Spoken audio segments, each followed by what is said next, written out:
Yahya martial law imposition.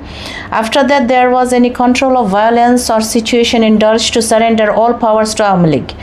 Yahya খানের martial ল জারির পর কি সহিংসতা বা পরিস্থিতির উপরে কোনো নিয়ন্ত্রণ আসে নাকি পরিস্থিতি এমন দিকে গড়ায় যে শেষ পর্যন্ত আওয়ামী লীগের কাছে সব ক্ষমতা হস্তান্তরে বাধ্য হতে হয়?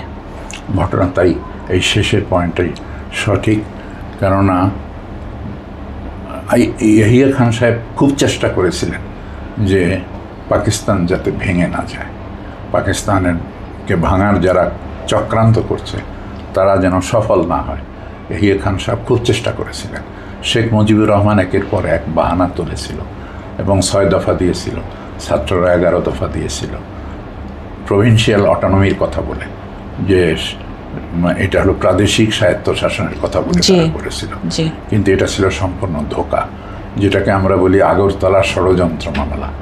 সেই সময় তারা আমরা বলেছি এবং তখন আমিও আন্দোলন করেছি যে শেখ মুজিবুর রহমান সাহেবকে উদ্ধার করার জন্য সব দল, বিরোধী দলগুলো এক ছিল তখন। মামলাটা ষড়যন্ত্রমূলক করা হয়েছে। হ্যাঁ, ষড়যন্ত্রমূলক করা হয়েছে এটা বলা হইতো, কিন্তু পরবর্তীতে আওয়ামী লীগ স্বীকার করেছে যে এটা ষড়যন্ত্র না, এটা আসলে সত্য ছিল। এবং শেখ মুজিবুর রহমান বাংলাদেশ বানানোর জন্য প্রথম কাজ করেছেন। এটা বোঝানোর জন্য তারা এই সত্য অথবা মিথ্যাকে সত্য বলে পরিণত করার চেষ্টা করেছে। এইটা আমি বলবো আন্ডার কম্পালশন, আমাকে বলতে হয়।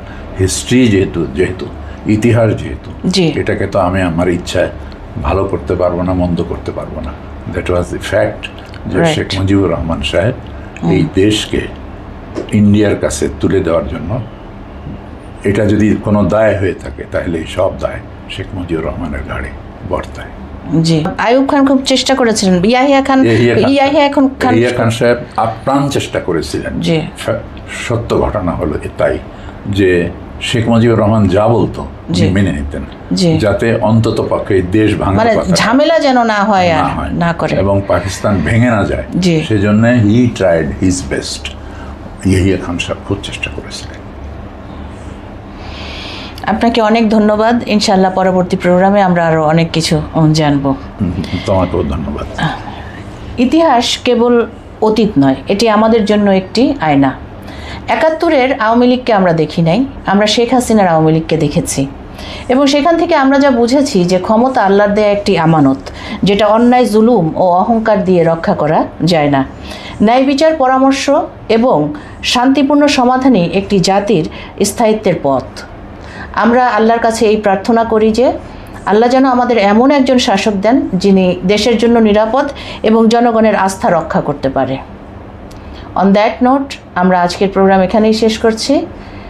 আপনারা ভালো থাকবেন, সুস্থ থাকবেন। ওয়াসসালামু আলাইকুম ওয়া রাহমাতুল্লাহ।